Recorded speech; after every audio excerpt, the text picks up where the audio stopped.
I never meant to hurt you. I never meant to fall out of love with you, because I truly did love you.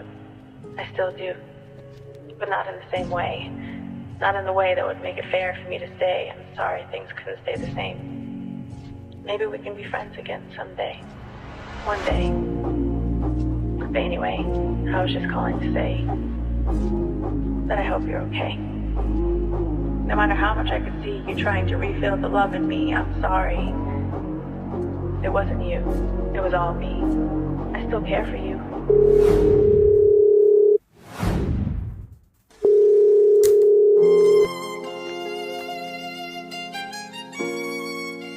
Алло?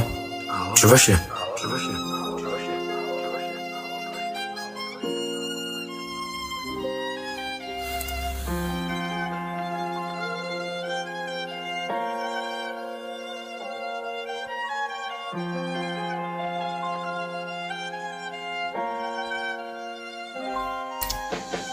Най-дългата нощ беше в деня, когато те видях и живота се пропилях. Мислих за тебе в тази мрачна за мен нощ. Не можах да заспя заради мисли, които не ме оставяха на мира, дори при страх в нощта.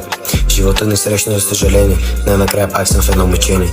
Изжудрих се заради теб дори от най-близките, това беше мъчение.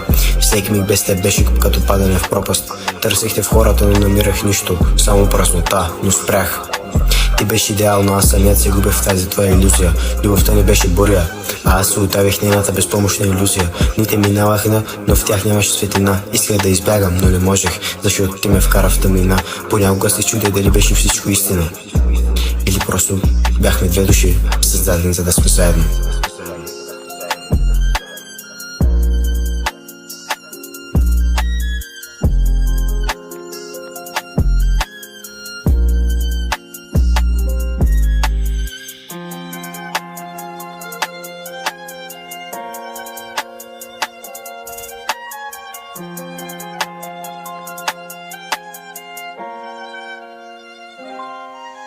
Сега поглеждам назад и се смея за тази смешана и толкова драматична история. Тя ме промени и вече това е моята победа. Всеки се учи от миналото си и аз се научих от тази на това, че човек колкото и да иска може да не стане, но той да стане и да забрави и своите нерви не от близките от спорта да извади, да тренира и да се самодисциплинира и напред гордо да продължава.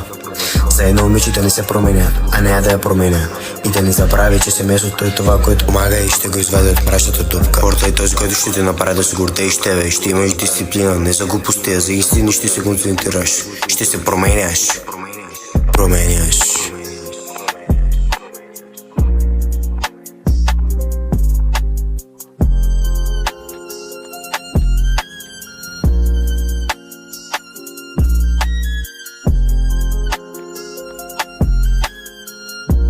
И нощта вече ще ти е светла.